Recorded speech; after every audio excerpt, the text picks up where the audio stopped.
What if the biggest technological breakthroughs of tomorrow aren't being funded by Silicon Valley venture capitalists, but by fortunes built centuries ago?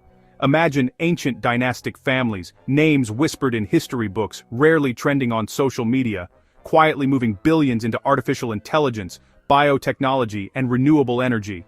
No flashy announcements, no viral founders, just silent influence shaping the world you'll live in.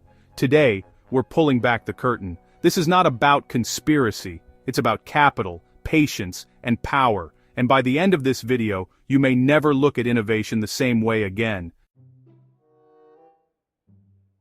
When most people think of innovation funding, they imagine hoodie-wearing founders and venture capital firms in California, but behind the scenes, a very different kind of investor is at work: legacy wealth.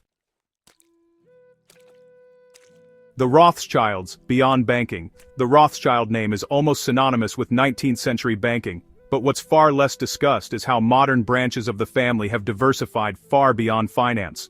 Through private family offices and discrete investment vehicles, Rothschild-linked entities have been associated with media group, discrete private office interiors, scientists working in high-tech biotech labs, data center server racks of stock distribute equally, biotechnology, life sciences, data infrastructure, and even early-stage quantum research. These aren't public-facing investments. They're often routed through partnerships, funds of funds, or minority stakes that never make headlines. Why? Because families like these don't need visibility, they need influence and long-term positioning. The Rockefellers' modern pivot. The Rockefellers represent a clearer evolution. Publicly, their foundations have emphasized sustainability, health, and global development, but underneath that philanthropic surface is a strategic shift that mirrors where the world is going. From divesting in fossil fuels to supporting clean energy, carbon capture, climate tech, and even private space ventures, Rockefeller-related capital now operates with a future-forward mindset. What was once oil is now energy itself, in all forms. Beyond the famous names, there are quieter players in the world of wealth and innovation. Old European industrial families, Asian conglomerate dynasties, and Middle Eastern merchant lineages transitioning into tech-focused family offices all play significant roles. Many of these families, intentionally stay out of Western media. Their investments usually appear as anonymous capital injections, silent co-investments, or strategic partnerships with universities and research labs. They don't really seek recognition, instead they seek continuity. So, why don't we hear about them? Well, beyond philanthropy, there's a different story. While public-facing foundations emphasize altruism, behind closed doors these investments are, honestly, deeply pragmatic. Emerging technologies aren't just profitable, they're system-shaping. Whoever helps fund AI infrastructure, biotech platforms, or energy breakthroughs doesn't just earn returns. They help define standards, ethics, supply chains, and governance. This isn't charity, it's foresight.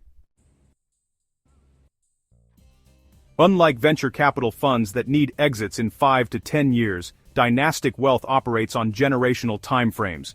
They can wait 20, 30, even 50 years. That means they can back technologies that are too risky, too early, or honestly just too complex for traditional investors. I am on quantum computing or radical longevity science. Patient capital in the end changes what's possible.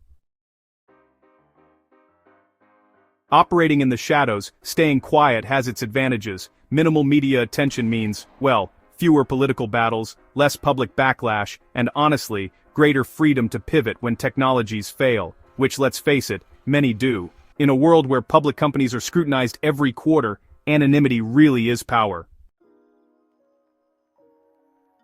So, let's look at where this capital is quietly flowing.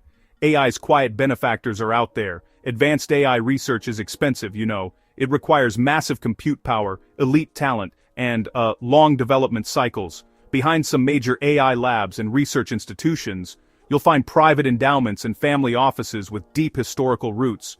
Not always majority owners, but they are consistent, stabilizing funders. Interestingly, some of this capital is directed toward ethical AI, alignment research, and governance frameworks. Why is that? Because families planning across generations care deeply about stability. They're not chasing the next app. They're trying to avoid systemic collapse.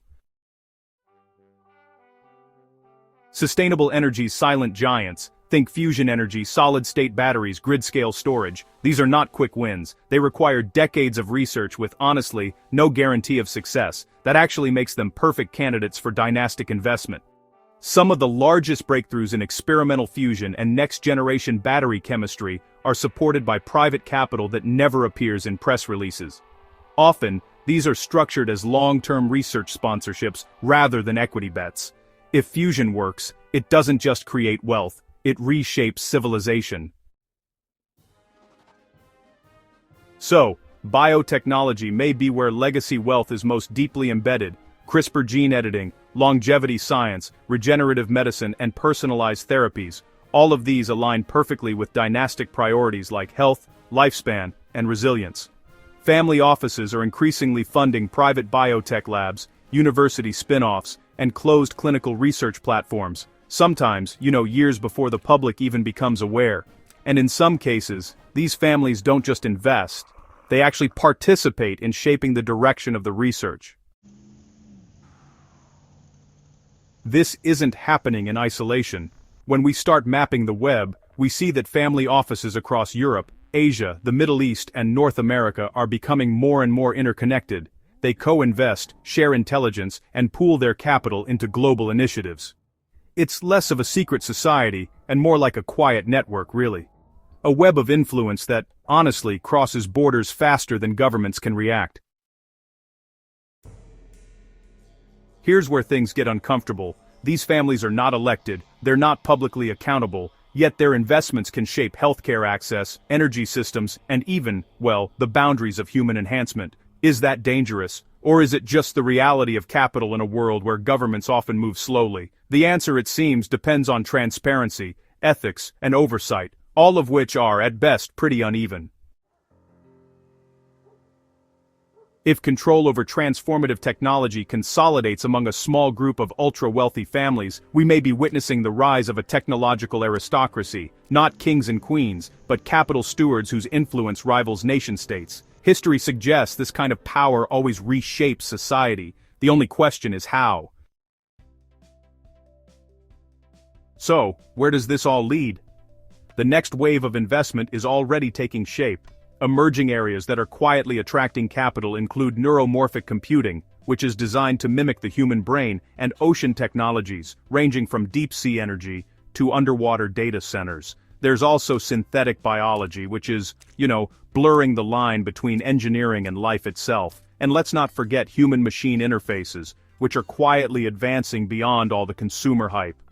These aren't just trends, they're tectonic shifts. Now, let's talk about the transparency dilemma. What would happen if all this became public? Would it trigger regulation, backlash, or maybe even distrust? Or could it actually force a necessary conversation about who gets to shape the future? Sunlight can stabilize, sure, but it can also disrupt delicate, long-term projects.